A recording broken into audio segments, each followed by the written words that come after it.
tarde de miércoles 6 de diciembre y me da mucho gusto saludarle, me da mucho gusto poder estar con usted en este día y sobre todo miércoles de historia con don José Luis Hernández Caudillo, algo muy importante porque el día de hoy seguiremos comentando y estaremos analizando el 364 aniversario de la fundación de Ciudad Juárez, una región inhóspita, una región muy difícil.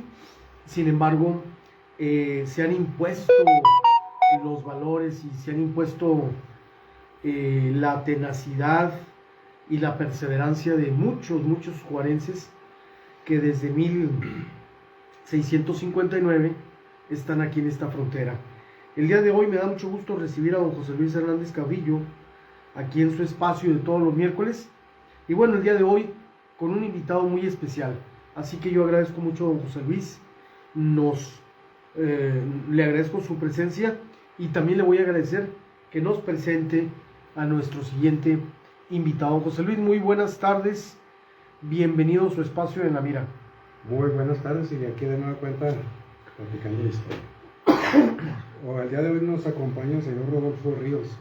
Él es un personaje del que hemos hablado en algunos programas, de que él, a pesar de que no es oriundo de aquí de la población y viene desde 1971, pero él le ha agarrado mucho amor a la ciudad y es el que para el aniversario de la fundación de Ciudad Juárez nos acompaña ahí en la misión y es el que lleva los pasteles que van a hacer, el champurrado,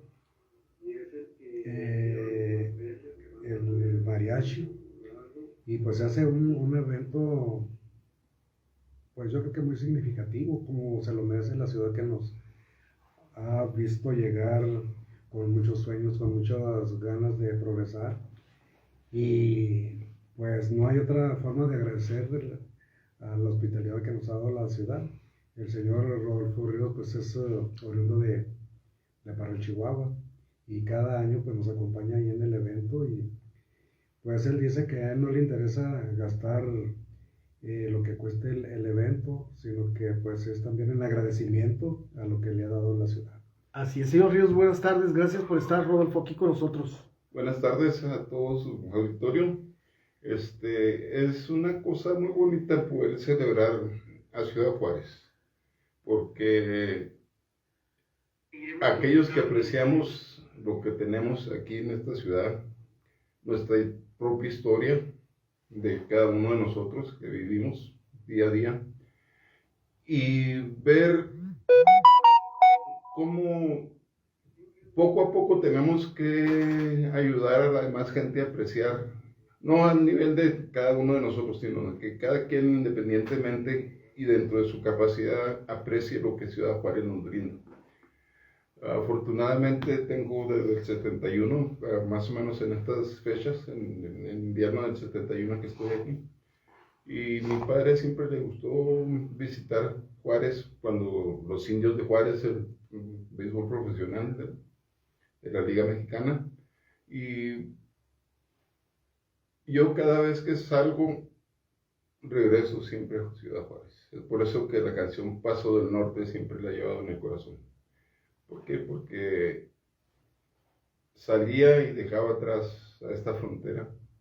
Afortunadamente siempre regresé y no hay nada más bonito que poder dar poquito de lo que uno recibe. No significa que tenemos que dar un 10%, un 50%, un 100%, sino poquito.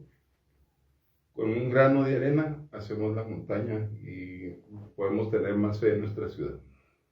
Así es, don José Luis, bueno, definitivamente qué bueno que hubiera más personas, ¿verdad? Como nuestro amigo el señor Ríos, Rodolfo Ríos, ojalá y gente que nos esté escuchando, como Antonio, su amigo Antonio que está ahorita en línea,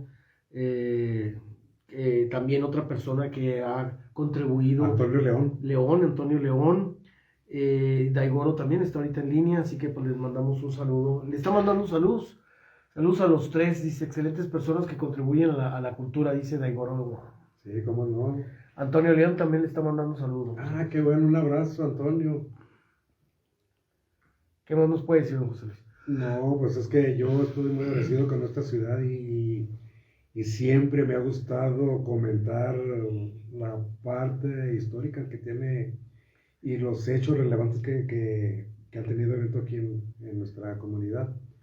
Y sí, por ejemplo, Antonio León, que fue el que rescató el Ojo de Orozco, que lo cercó, que puso unas sogas ahí alrededor y tiene una lona allí de cómo era allá en la época de la Revolución y trae algunos proyectos ahí muy, muy importantes. Lo que pasa es que pues, yo ya últimamente no he tenido tiempo de participar con él, pero sí trae unos proyectos muy interesantes. 364 años, don José Luis, de esta ciudad, una ciudad que, bueno, insisto yo, con su privilegiada localización en medio de un valle, teniendo frente al río Bravo como testigo de todo su desenvolvimiento y ante hechos muy importantes, ¿no? La presencia de don Benito Juárez, la entrega de el chamizal, un acto histórico inédito en la vida de los... ¿Cuándo anda ese país? ¿Cuándo devuelve algo? Ese señor es Pues fue la caído. Fue la buena voluntad. Fue la buena voluntad de Kennedy. De Kennedy. Sí, entonces para darnos una idea de el tamaño que tenía el río Bravo en aquellos años, cuando empiezan a pasar los primeros pobladores, pues por eso es que no podían cruzar el río. Desde Guadalupe hasta por acá no podían cruzar porque precisamente por eso los americanos le decían el Río Grande. Así es, para ellos es el Río Grande, para nosotros es el Río Bravo. Por el caudal tan inmenso que lleva el río. Entonces se vienen bordeando el río y buscando la ruta para llegar a Santa Fe, que era el camino para llegar hasta el norte.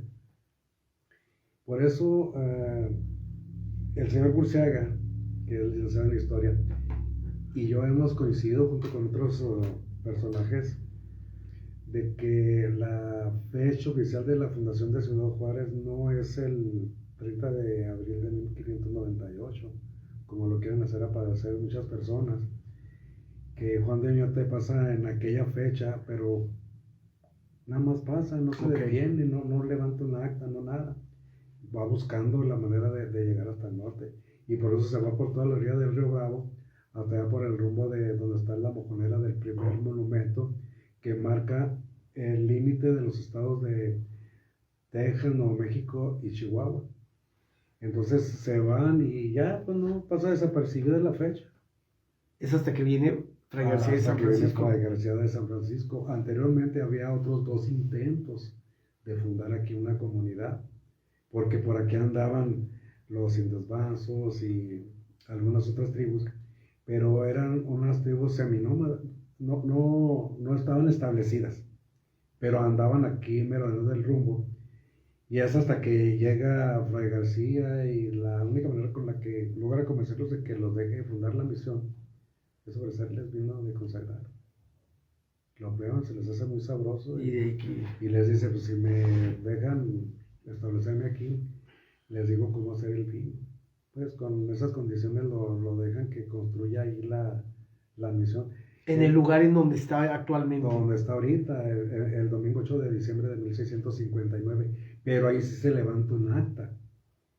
La constancia del acta estuvo originalmente en la última lugar donde se supo que estaba esa acta, fue en Cenecú. Okay. No en Cenecú, aquí por el Valle de Juárez, sino el otro Cenecú que está acá por el rumbo de Nuevo México. Entonces ese día pues se levanta ahí un jacalito de ramas, de lodo, y ahí empiezan a bautizar a los que quisieron bautizarse en ese tiempo. Ya la misión en forma ocurre hasta 1662, ya se construye así como está ahorita. Inclusive las personas que llegan a visitar ahí la misión, entrando a mano derecha atrás de la puerta está todavía la pared original, con la pintura original. Y al fondo, antes de llegar al altar, está un madero que era de los originales del templo. De hecho, entonces la misión de Guadalupe es un museo de sitio, es decir, ese lugar es un lugar histórico. Sí, sí, pues esa es la importancia de la misión de Guadalupe. Inclusive cuando hemos hecho recorridos y que los llevo yo, les digo, si se fijan en las ventanas que hay arriba, tienen una forma donde se podían meter los españoles a dispararles a los indios. Órale. Y que no tuvieran la manera los indios de tirarles a los españoles, porque tienen una forma medio rara. Ajá. Sucede que como en la Alhóndiga, en la Alhóndiga cuando llegan los insurgentes, pues de aquí a que le atinen a la ventanita, pues ya habían muerto 100, mientras que ellos atinan a pegarle una ventana. Entonces esa es la característica de la misión. Ahora, si se fijan cuando vayan a visitarla, hay un arco con unas vigas que tienen los nombres de José, María y José. Ok. Aunque mucha gente pues, pasa desapercibido porque hay que fijarse bien en el arco. A mano izquierda está una lápida que señala el lugar donde fue sepultada la niña Carmen Cordero. Oh.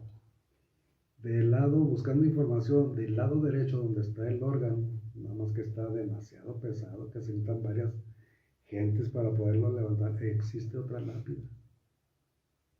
Pero ahí sí no hemos podido identificar de quién es. Pues no, levantar el órgano para ver la lápida. Oiga, pues mándele saludos a Luisito Vázquez, que le está saludando. Luisito. Hasta Playa del Carmen, le mandamos saludos a Luis Vázquez. Un abrazote. Y a Monterrey, Jackie Ojeda también está en sintonía con nosotros. Aquí, bueno, Antonio León está, Belgoro, y bueno, mucha gente a través de Alternativa FM 100.3. Ernesto sí me acaba de mandar algo, nomás que no lo puedo abrir porque estoy en transmisión, pero sí. Le mando saludos a Ernesto, nuestro buen amigo, que también ahorita está en República Dominicana, ¿verdad? República Dominicana, sí, dijo que no se iba a perder los programas. Ernesto Martínez. Porque él regresa hasta febrero. Hasta febrero le mandamos sí. Ahorita un saludo. Oiga, entonces, la fundación, importante esa zona, por eso está en alto la misión, porque ahí, pues, la crecida del agua no le llegaba, ¿no? No, porque el agua llegaba precisamente hasta donde está la 16. Ajá. Ahí donde está la Plaza de Armas, hasta ahí llegaba cuando se desbordaba el río. Hasta ahí llegaba el agua. Y ahora, como hemos comentado, de que cuando estaban haciendo la Plaza de la Tecnología, fuimos a ver el estrato de la tierra, y sí, se veía en un espacio había grava, arena, que era cuando se desbordaba el río, subía, entonces iba dejando el sedimento. Ajá. Entonces, para que se den una idea, pues hasta dónde llegaba el caudal del río Bravo. Desde allá hasta acá.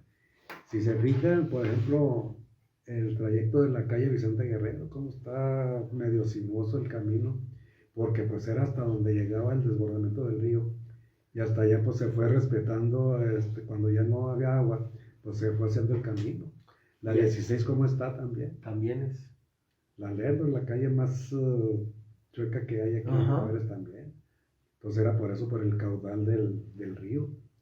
Donde está la Escuela de Agricultura, que por eso se llama por allá, por esos rumbos, el partido de la playa. La playa por tanta arena, ¿no? Por tanta arena que había cuando se desbordaba el río. Sí, es cierto. Entonces, precisamente por eso, cuando se construye la misión allí en esa parte de arriba, las primeras casas que se construyen atrás de lo que es la misión, atrás de lo que es el consistorio, que después fue la presidencia municipal, y precisamente por eso se llama Barrio Alto, porque quedaba en lo alto de la ciudad. Y hasta ahí era todo lo que había de casas. Acá para el barrio de Bellavista, por eso mucha gente se enoja, que dicen que Bellavista fue el primer barrio de la ciudad. No, ¿verdad? No, digo, si todavía en 1914, en una fotografía que tenemos en el grupo, todavía se ve ese espacio de Bellavista como un campo de cultivo. Ok. Entonces, no era posible. El barrio de Bellavista apenas se empieza a poblar en 1921, cuando se construye la Escuela Bellavista. Si vamos por orden, Yo creo que el barrio de La Chaveña es más antiguo, porque el Más barrio de La antiguo. Chaveña se funda cuando la construcción del ferrocarril en 1882, precisamente para darle vivienda a los trabajadores del riel que andan haciendo la estación del ferrocarril y las vías que iban hacia México. Entonces, por eso se les da ese espacio a los trabajadores y les quede cerca la construcción del ferrocarril. Ya. Oiga, don José Luis, ¿y la crecida del río, cuándo se daban estas? ¿En verano o era época de lluvias? Pues yo creo que Junio. en verano llovía bastante. Todavía en la década de los 70 todavía llovía mucho. Allá por junio, julio, agosto y a veces en septiembre. ¿Pero por qué? Porque todo el Valle de Juárez eran campos de cultivo. Así es. Y no estaba construido hacia el sur de la ciudad. La ciudad llegaba hasta la Colonia San Antonio, Ajá. hasta la Melchor Ocampo. Entonces, todo eso para allá pues era pura tierra. Entonces llovía, se resumía el agua, se evaporaba, se hacían nubes, volvía a llover. Entonces había mucha lluvia. Ahora no. Ahora los campos de cultivo del Valle de Juárez desaparecieron para hacer residencia. Ajá. Infonavit y tantos complejos habitacionales que pues ya no hay campos, por eso ya no llueve y puro pavimento. Entonces llueve y el agua se queda ahí en el drenaje. Ajá. Entonces ya no se evapora, ya no llueve. Entonces eso es todo lo que ha cambiado en la ciudad en ese aspecto. Oiga, entonces yo creo que esto sería en época de lluvias cuando se da la crecida y cuando se viene el agua hasta acá. Pero los inviernos serían igual de crudos que como lo estamos viviendo. No, Caerían, hay fotografías de nevadas. yo me recuerdo que allá toda en la década de los 60 caían unas nevadas que Hasta acá. altísimas. La última que yo recuerdo fue como en el 89, que me llegaba hasta la rodilla. Ajá. Pero ya de ahí para acá también, precisamente por lo mismo, por la falta de humedad, entonces ya no hay nieve. Entonces, inclusive, un detalle muy curioso, ya lo hemos comentado también, de la ciudad pues va creciendo sin pena ni gloria. En 1662, cuando se construye la misión, en 1700 pues no hay nada espectacular más que la creación de la sede de la Santa Inquisición ahí por la calle Mariscal. Y pues no hay sucesos que marquen algún evento muy importante. Hasta 1800, cuando nos llega de visita aquí don Benito Juárez, que viene huyendo de la Ciudad de México. Bueno, cuando llega aquí viene procedente de Monterrey. Y llegan aquí y se establecen ahí enseguida de la óptica Delvin, que está en la Callejón Quintana Roo, 16 de septiembre, que era la casa de don Inocente Ochoa. Ahí vive durante su permanencia aquí en Juárez, y él despacha en lo que era la administración de correos. En ese lugar. Sí, donde ahorita está la Plaza de la Tecnología. Allí él despacha porque cuando llega pregunta que un edificio federal donde él pueda despachar. Él dice, pues puede despachar ahí en la presidencia. No, dice, es que eso pertenece al municipio. Yo quiero un edificio federal donde yo pueda despachar. Y por eso despacha ahí en el correo. Y él, en ese tiempo pues está muy preocupado porque Margarita está exiliada en Nueva York y los hijos pues están muy enfermos. Hay un pasaje donde dicen que era tanto el frío que había en Nueva York que Margarita tuvo que quemar los muebles que tenía ahí para poder paliar el frío. Porque los niños están muy enfermos, entonces para poderlos calentar tuvo que quemar los muebles de ahí de la habitación. Fallece uno de sus hijos allá. Uno de ellos fallece y se lo trae en tren para enterrarlo aquí en México. Por eso nunca perdonó a Maximiliano de Habsburgo, ¿verdad? Porque No. era una cuestión personal. Exactamente, de que tuvieran que haber huido, de haber mandado a Margarita a Nueva York. Y las penurias que pasaron en ese... Sí, entonces cuando le reclaman que por qué razón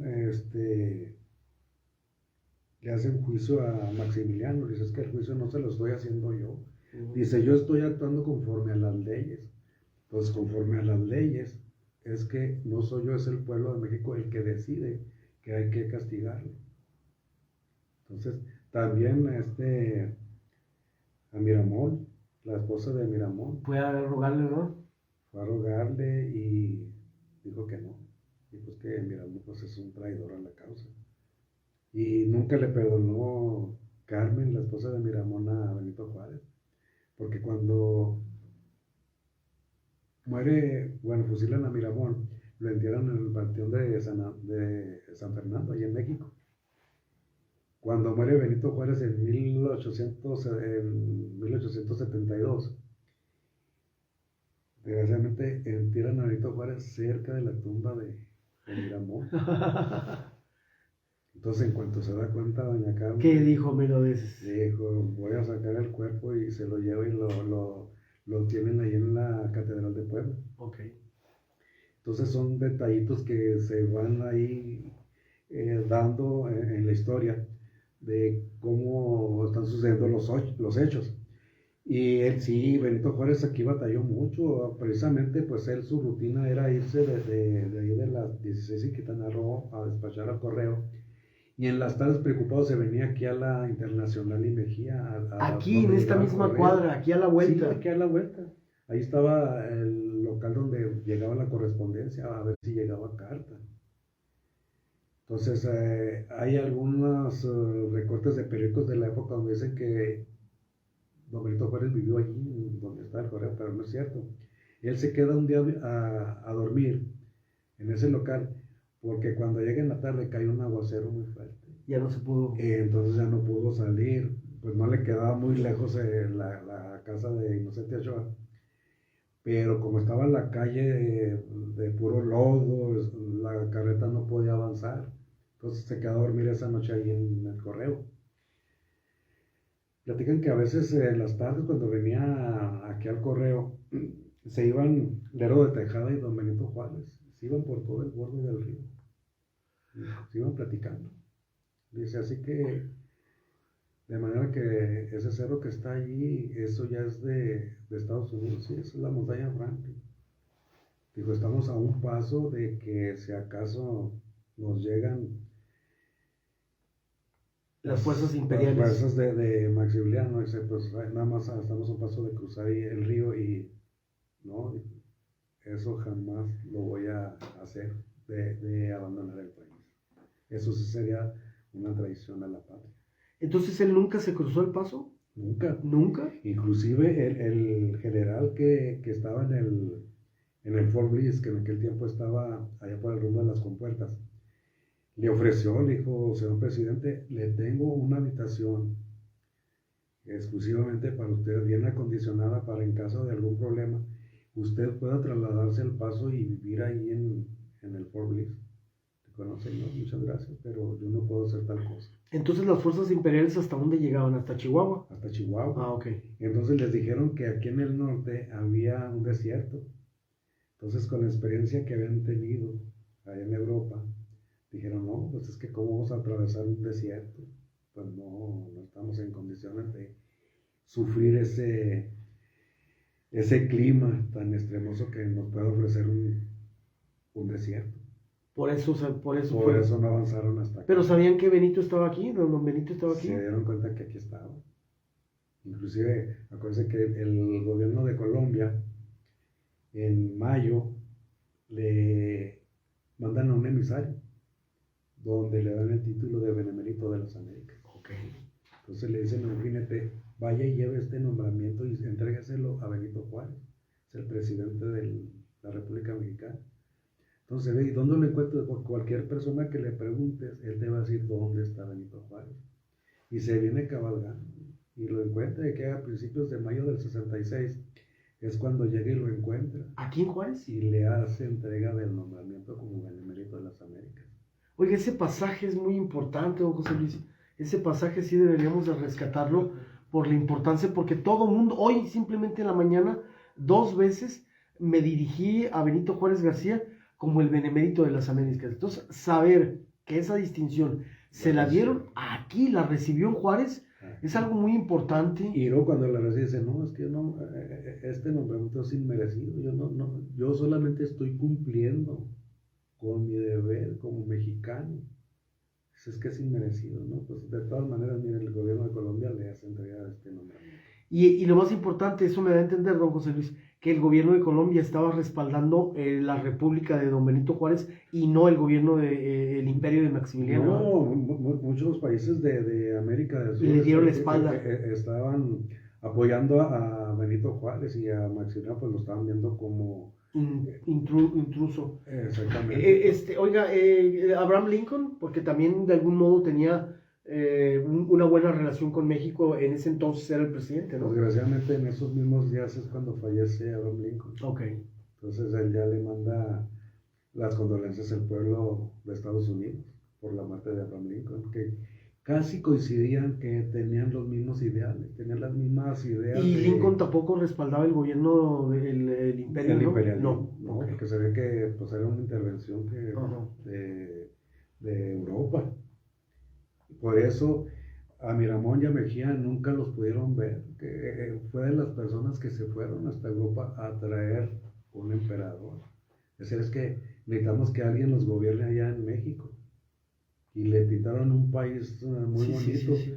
Y cuando van llegando aquí en Maximiliano y Carlota, lo que hacen es que llegan a Veracruz y en el camino de Veracruz a México vienen en una carreta toda desvencijada y los llevan a dormir, y que no pudieron porque estaba lleno de pulgas el colchón. Y para esto nos mandaron traer, nos ofrecieron que nos iban a traer a un palacio. Y no era cierto. Entonces todo lo que tuvo que pasar Maximiliano, pues a él le pudo mucho, pero ya no podía regresarse. Y entonces yo creo que fue un triunfo muy bueno de don Benito Juárez. Mucha gente critica a Benito Juárez porque dice, es que mientras Porfirio Díaz peleaba contra el imperio, Benito Juárez muy graciosamente anduvo huyendo. Bueno, lo que pasa es que don Benito Juárez estaba defendiendo la patria, pero dentro de lo que eran las leyes de México. Y él con la ley en la mano, precisamente el monumento del Chamizal, ¿qué es lo que dice? El respeto al derecho de no, la ley siempre ha sido mi espada y mi escudo. Entonces él era lo que utilizaba, dice, yo hago todo conforme a la ley. Entonces yo no puedo hacer nada. Por eso cuando Víctor Hugo manda una carta para que le perdone la vida a Maximiliano. Y lo más importante, don José Luis, que mucha de esta narrativa que usted comparte con nosotros el día de hoy se llevó a cabo en estas tierras, en Ciudad Juárez. A mí se me hace ahorita increíble la posibilidad de un libro que hable, o hasta una novela o una película que me hablara, por ejemplo, de ese pasaje de la historia, de ese cuate buscando a don Benito por todos lados, hasta que le dicen, vete a Juárez, ahí lo vas a encontrar en Villa Paso del Norte. Pues batalló tanto que, por ejemplo, él traía su gabinete. El gabinete se hospeda en lo que ahorita es el Mercado Reforma. Ok. Ahí había, no sé, creo que eran unas caballerizas, ahí se hospeda el gabinete. Se hospeda también el Batallón de Supremos Poderes. Entonces, él batalla tanto que muchos de los funcionarios del gabinete le renuncian aquí. Ok. Entonces, el que encargado de publicar el diario oficial de la Federación le renuncia. ¿Y qué es lo que hace don Benito Juárez? Va y platica con don Ramón Ortiz ahí en la misión. Y don Ramón Ortiz tenía una imprenta.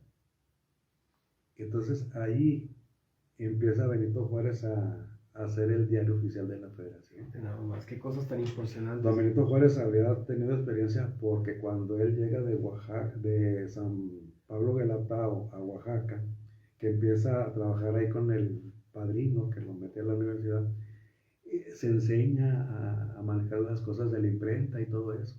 La encuadernación, y ahí aprendió, y por eso se le hizo fácil ahí con el padre Ramón Ortiz en la misión de hacer el diario oficial de la Federación.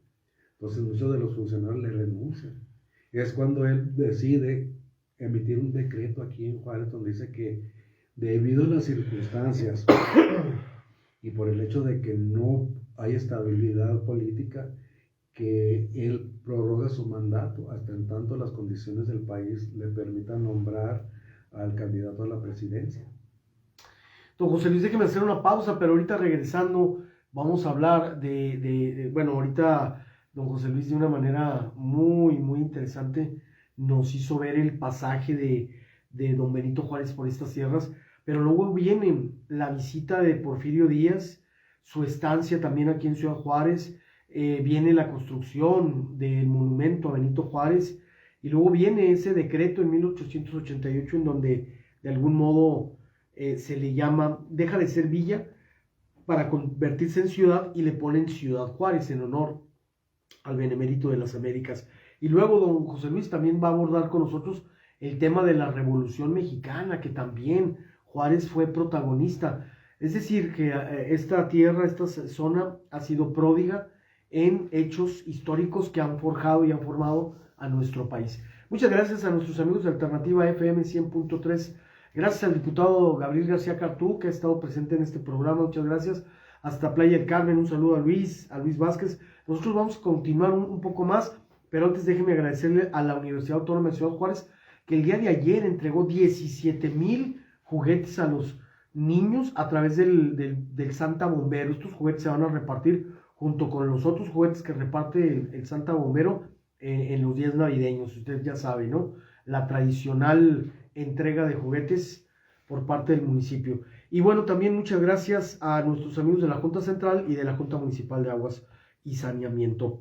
Lo mismo también le agradezco, como siempre, a nuestros amigos de Del Río. Ya sabe usted, en esta Navidad con Del Río, llega por un café delicio, llega por un chocolate, los desechables, todo lo que necesites para tus posadas, para tus fiestas de Navidad, ahí en Del Río lo vas a encontrar. Así que Navidad con Del Río, como siempre. Y bueno, pues muchas gracias a Alternativa FM 100.3. Nosotros continuamos aquí con don José Luis Hernández Caudillo en el aniversario 364 de Ciudad Juárez. Querido Santa, bla, bla, bla. A ver qué pide. Una consola, unos patines, una bicicleta, como si se portaran tan bien. Ya, Santa, aliviánate, mejor vamos al río. ¡Vamos!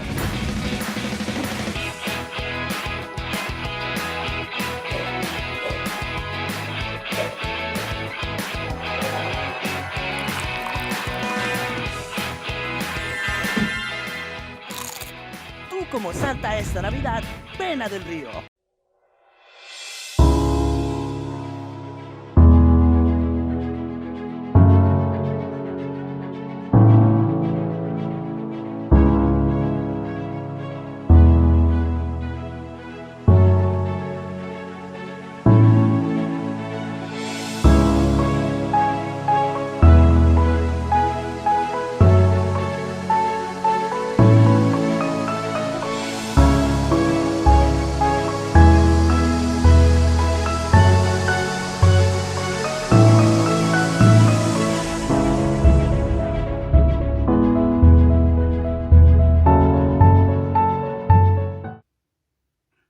Listo, don José Luis, regresamos con usted y bueno, seguimos hablando de estos pasajes históricos. Ya me adelanté un poquito a hablar de Porfirio Díaz, y Ciudad Juárez. La entrevista histórica, el primer encuentro de dos presidentes, México-Estados Unidos, se dio aquí en Ciudad Juárez con William Taft. William Taft sí fue en octubre de 1909. Y pues el único que se dio cuenta de qué se habló en aquella entrevista pues, fue el gobernador Creedy. Así es. Nada más ellos tres supieron qué se trató ahí en la entrevista. Aunque pues se comenta que pues Estados Unidos estaba muy preocupado porque pues no le daba oportunidad de participar en las obras que se estaban llevando a cabo aquí en la República. Otra, de que el gobierno de Estados Unidos estaba preocupado porque Porfirio Díaz le había dado asilo al presidente Zelaya de Nicaragua. Ok. Y que pues le estaban pidiendo que pues le cediera parte de Baja California. Y entonces probablemente por ahí está el apoyo que le dan a Madero para que inicie la revolución, la revuelta. Aunque el problema de Madero no era que quería derrocar a Porfirio Díaz. Eso es una cosa que hay que analizarla muy bien, puesto que Madero no tenía por qué pedir el que renunciara a Porfirio Díaz. Él quería participar en las próximas elecciones con Porfirio Díaz como presidente y Madero como vicepresidente. Madero era muy rico, eran dueños de grandes extensiones de terreno ahí en Coahuila. Tenían viñedos, tenían bancos, tenían todo. pero también quería que le dieran oportunidad de participar en las obras del gobierno, puesto que por vida le estaba dando prioridad a los gobiernos de Europa, principalmente a Francia. Don José Luis, déjeme comentarle al público que el día de hoy estoy precisamente publicando, don José Luis, un artículo, ya se lo estoy enviando, don José Luis, ya lo tiene usted en su correo, bueno, en su Messenger, y estoy hablando de eso precisamente. Muchas de las pláticas que he compartido con don José Luis en estos micrófonos tienen que ver precisamente con la Fundación de Ciudad Juárez, y en base a eso, el día de hoy, estoy publicando como todos los miércoles en el diario, que Juárez está de fiesta por su aniversario. Ojalá y más gente lo lea para seguir conociendo más a esta bendita ciudad, porque gracias a eso, gente como el señor Ríos o Rodolfo, pues sigue haciendo honores o se sigue sumando a las celebraciones, o lo que es más todavía, el señor Ríos, por su propio interés y su propia iniciativa y con sus propios recursos, hace un evento cada año o trata de junto con don José Luis, de que no pase desapercibida esta gran época. Pero bueno, seguíamos con Porfirio Díaz y seguíamos con Ciudad Juárez, seguíamos con esa entrevista y bueno, luego viene don José Luis, la época de la prohibición en los Estados Unidos, y bueno, cómo impacta a Ciudad Juárez, cómo empieza a desarrollarse de una manera vertiginosa esta frontera. ¿Qué nos puede decir de esa época, don José Luis? De cuando la ley seca. De la ley seca y cómo Juárez... Bueno, ya lo decía Alero de Tejada, que en sus memorias dice, es que Villa Paso del Norte, pues es un pueblo como muchos otros de la República Mexicana, que no tienen ningún atractivo. Sí, ¿verdad? De plano no le Calles gustó. polvorientas que cuando llueve se vuelven unos lodazales que no puede uno circular ni caminar porque se le quedan los zapatos ahí atorados en el lodo. Dice, pues no, ese es un pueblito como cualquier otro. No Qué feo, ¿verdad? No le ningún gustó. atractivo. Y entonces esa percepción tenía la gente que venía de visita. Dice, pues, ¿qué? Voy a ver a Villa Paso del Norte. Entonces, qué bueno que nos llega la ley seca en 1920, cuando empieza el gran desarrollo económico de la ciudad. Puesto que se prohíbe en Estados Unidos el consumo, la comercialización y producción de bebidas alcohólicas. Es cuando aquí en Juárez la cervecería Cruz Blanca, la empresa del Guarefil 8 y el Estadio American hacen una solicitud en 1921 al municipio para que les permita construir unas fábricas. Les autorizan el permiso, empiezan a construir sus fábricas y en 1924 empiezan a funcionar las 3 empresas. Ya de ahí en adelante, pues la calle del Comercio y el Callejón del Diablo, que era donde estaban establecidos los bares, cabarets y todo eso, se empiezan a mudar a la Avenida Juárez para que le quede más cerca el lugar al turismo americano. Entonces ya desaparece la calle del Comercio. Entonces ya es la avenida 16 de septiembre y todos los bares están sobre la avenida Juárez. Entonces es cuando empieza aquella gran derrama económica que viene mucha gente de fuera, les mandan a hablar. ¿De qué época estamos hablando? ¿Cuándo empieza la avenida Juárez a despuntar? Cuando se establecen las fábricas de la cervecería, el Guarefil 8 y el Estadio América. 1924. Entonces cuando se empiezan a mudar todos los negocios a la avenida Juárez. ¿Y su mero apogeo qué sería? ¿24, 25, 26? ¿Como en los 30? Hasta la época de la Guerra Mundial. Hasta en los 40. Hasta el 44, 45. Ahí es cuando se va Sí. para arriba. Y entonces fue un gran auge comercial y empieza a tener esa categoría de ciudad donde viene el turismo y entonces sí, vengan a visitar Juárez porque tiene mucho que ofrecer y viene el turismo americano. Entonces es cuando no cualquier persona podía ir a pedir trabajo porque había que ofrecer un servicio de calidad. Había que ir a una academia, a unos cursos de capacitación y era donde se le brindaba un servicio de calidad al turismo americano. Estaba así de gringo. Sí, como no, todavía ahí me tocó ver allá pues, muy al principio de los 90, cuando la avenida Juárez por las 2 aceras, día y noche había gente caminando. Es cuando estaba dolarizada la economía de Juárez, ¿verdad? Todo el mundo traía dólares. Y todos los pesos eran en dólares.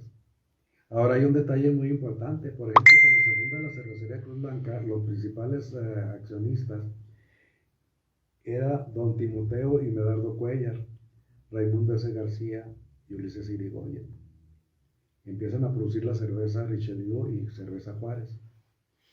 Pero luego Ulises Irigoyen se va a Chihuahua al Congreso y tuvieron un problema los demás socios.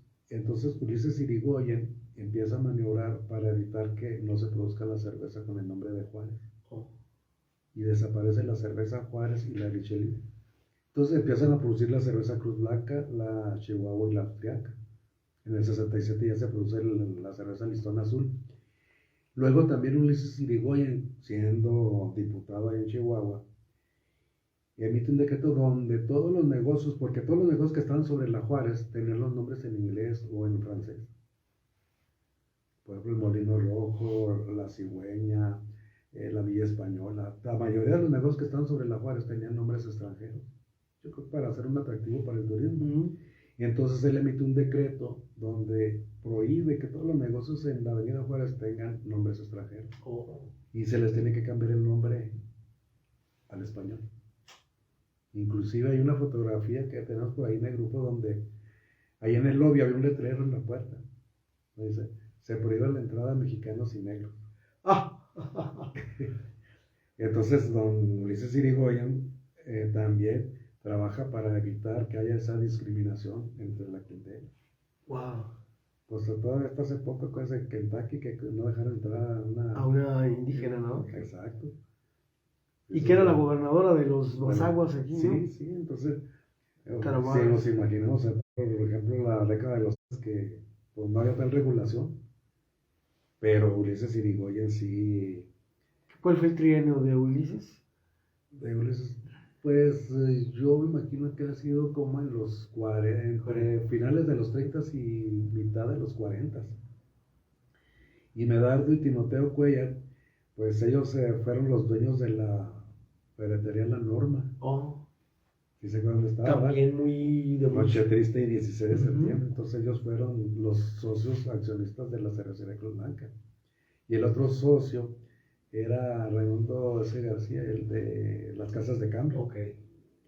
Inclusive yo en la secundaria tuve un compañero que decía que ellos eran parientes de los dueños originales del chamizal. Y siempre en las pláticas decía, no, es que mi familia era la dueña de los terrenos del chamizal. De los Azcárate.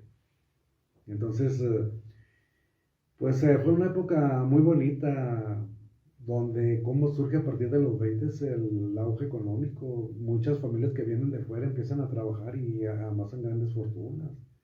Luego viene la época de los divorcios al vapor, otra época muy importante. Sí, la época de los divorcios al vapor se da en 1932, cuando hay un decreto donde el gobierno del estado permite que haya un divorcio así rápido, express. El único requisito era de que deberían de permanecer 24 horas aquí en Ciudad Juárez. Eso apoyó mucho la economía. También vino a reforzar el turismo. Por ejemplo, se hospedaban en los mejores hoteles y los iban a recorrer la avenida Juárez para cumplir con el requisito de las 24 horas. Hasta que desaparece. Ahora también se nos olvidaba en 1888. El gobernador Lauro Carrillo en agosto emite un decreto donde dice que a partir del 15 de septiembre de 1888 el nombre de Villa Paso del Norte cambia para ser Ciudad Juárez. Entonces ya empieza a tomar cierta categoría la ciudad. Entonces ya empieza, y eso viene a reforzar cuando se inaugura el hipódromo, el hipódromo antiguo, que estaba aquí en la ex hipódromo. Ese hipódromo se inaugura en diciembre de 1909.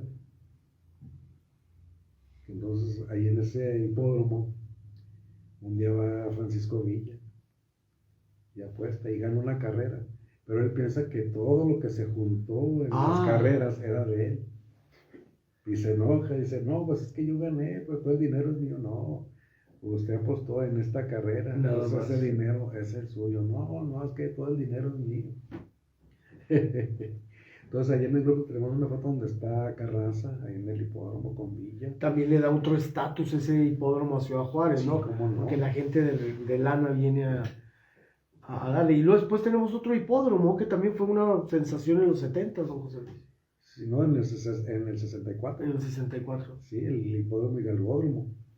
Pero antes, y eso muy poca gente se acuerda, ahí en los jardines de la cervecería de Blanca hubo un galgódromo. Ahí donde estaba la alberca, a un lado.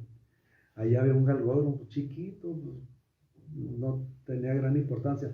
Lo que pasa es que ahí en ese galgódromo, un día lo habilitaron para una caravana de estrellas. Allá por abril del 64. Entre los artistas que venían, que apenas empezaban a venir los polivoces. Venía Emma Roldán, Pedro Vargas, y venían otros muchos más, pero son los nombres que me acuerdo. Y por ahí tengo, el otro me encontré una foto donde está el templete donde se presentan los artistas ahí en ese galgódromo. Padrísimo. Así que pues Ciudad Juárez tiene una historia muy interesante. Lo que pasa es que hay que rescatarla y hay que enseñarle a la gente la historia que tiene para que no se pierda y no se olvide. Y luego tuvimos aquí a nuestro Juan Gabriel, don José Luis, que también muy importante. Tenemos el sector maquilador, también fuimos pioneros.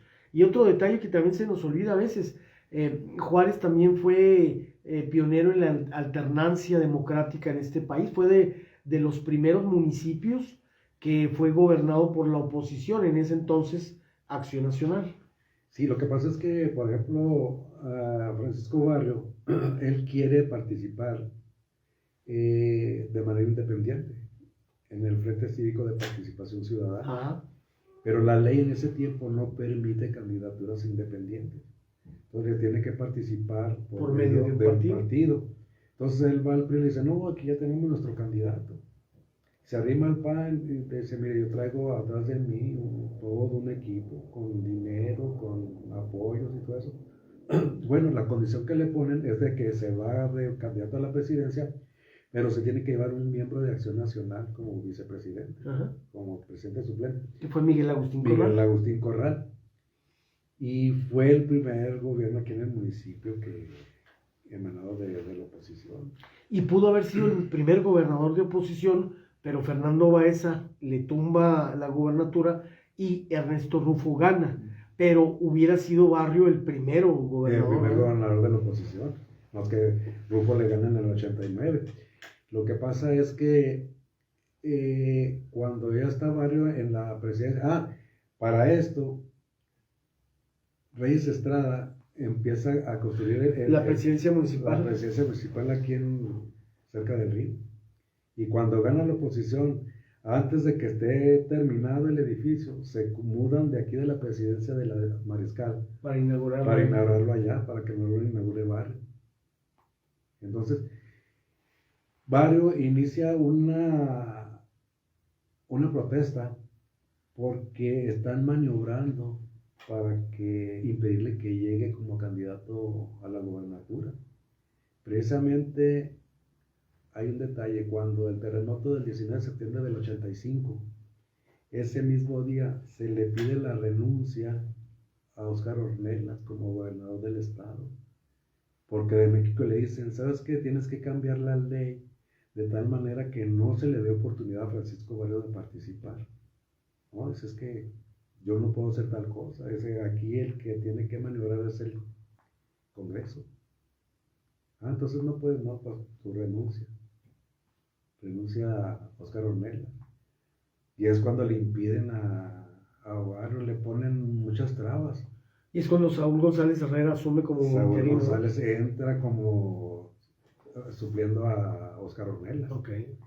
Precisamente para que él haga lo que tiene que hacer ahí para modificar la ley. Otro episodio en la vida de México donde Juárez tiene mucho que ver.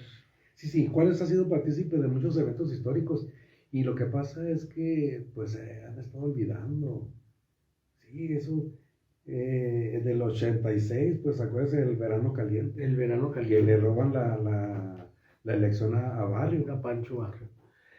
Bien, don José Luis, pues muchas gracias. Muchos saludos de parte de Nicolás Rosa, saludos de Luis Vázquez que sigue en sintonía, que está muy, muy padre el programa. Felicita a todos, Mario Pérez, Daigoro Ahumada, y bueno, pues la gente que nos estuvo sintonizando a través de Alternativa FM 100.3, la radio selectiva. Finalmente, señor Ruiz, un saludo de parte de la gente que nos está sintonizando para usted, un agradecimiento, pero también un mensaje de parte de usted para los juarenses y para toda la gente que nos está escuchando.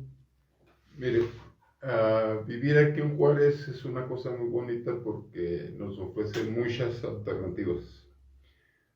Yo agradezco la amistad que tengo con el primo José Luis, de que yo le digo a él que no soy productor de historia, sino consumidor de la historia, porque yo siempre he tenido la admiración de su persona, de él, de cómo tiene dentro de su mente, que afortunadamente es muy clara, todos los datos que nos proporcionan, donde nosotros podemos ser beneficiarios de todo su conocimiento. Oiga, pues simplemente todo lo que conocimos ahorita. Mire, yo tengo mucho ya conviviendo con don José Luis y cada que platico con él... Es algo diferente, algo nuevo. Y de lo mismo tema. O sea, por ejemplo, ahorita me sacó 2, 3 datos de temas que ya habíamos platicado y que para mí ya son aportaciones nuevas. Gracias. Mire, yo tengo la fortuna de llegar ahí donde está él. Y muchas de las veces está platicando con otros varios personajes de los que hemos estado hablando ahorita aquí, de los que son parte de la historia, de los historiadores. Y siempre pongo la atención de todo lo que se está platicando. ¿Por qué? Porque para mí es muy interesante el estar aprendiendo. No lo quiero para hacer yo también un historiador, sino simple y sencillamente para apreciar lo que Ciudad Juárez nos brinda. Dice Luisito Vázquez desde Playa del Carmen, programón. Felicidades. Muchas gracias. Felicidades. Gracias, don José Luis. ¿Algo más que nos quiera compartir, don José Luis? Ya pues no, nada más que a última hora se cambió la sede de la charla que va a haber. Se pensó hacerla en la misión, se pensó hacerla en el SEMA, pero no se logró la autorización y se va a hacer en la casa de la calle Madero, ahí con Barbarita. Perfecto. Ahí en la calle Madero número 100 Norte, ahí va a ser la charla con el licenciado Burciaga. De la Fundación de Juárez. La Fundación, y de ahí nos vamos a trasladar a la misión para depositar la ofrenda floral. ¿Todo esto el día sábado? El sábado a las 12 del día, y luego ahí pues ya depositar la ofrenda floral, pues a disfrutar del champurrado y los tamales. No, pues ahí estamos, don José Luis, muchas gracias. Querido Santa, bla, bla, bla. A ver qué pide. Una consola, unos patines, una bicicleta, como si se portaran tan bien. Ya, Santa, aliviánate, mejor vamos al río. ¡Vamos!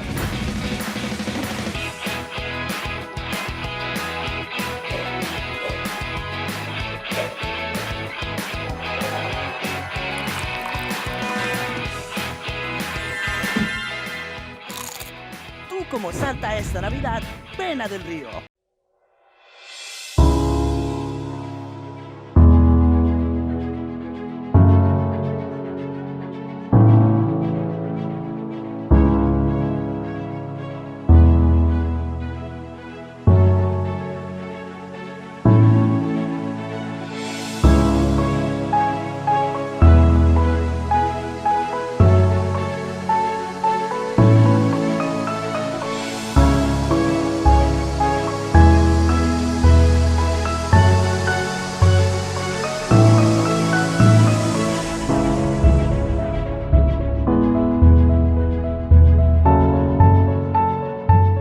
Señores, muchas gracias a Del Río, muchas gracias a nuestros amigos de Del Río. Ya sabe usted que para esta temporada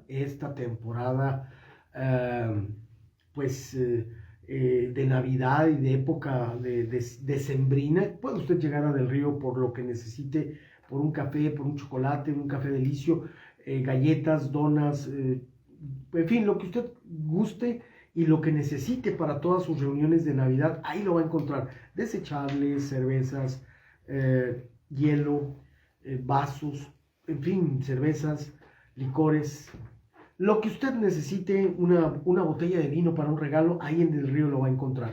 Señores, pues muchas gracias a la Junta Municipal y a la Universidad Autónoma de Ciudad Juárez, que el día de ayer, con mucho gusto le podemos comentar que la universidad entregó 17,000 juguetes que se han ido recopilando de diferentes eventos y también de la comunidad universitaria para podérselos donar al Santa Claus Bombero en este próximo 25 o 24 de diciembre, según lo disponga las autoridades. Pero muchas gracias por su apoyo y pues gracias a la Universidad Autónoma de Ciudad Juárez.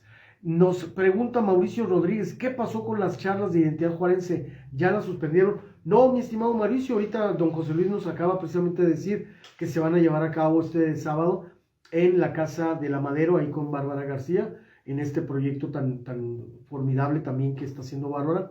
Así que no se han suspendido, simplemente se cambió de sede. Así que a las 12 del día. 12 del día, aquí en la calle Madero, casi llegando a la 16 de septiembre, y después de ahí, ya nos dijo don José Luis, van a ir a la misión a entregar una ofrenda, o sea que van a haber dos eventos el próximo sábado, mi estimado Mauricio. Muchas gracias por tu atención y gracias por seguir fiel a este programa. Señores, es tiempo de retirar. Muchas gracias a don Rodolfo Ríos, que nos visitó el día de hoy, a don José Luis Hernández Caudillo, pero sobre todo muchas gracias a toda la gente que nos estuvo sintonizando. Pásenla bien, buenas tardes.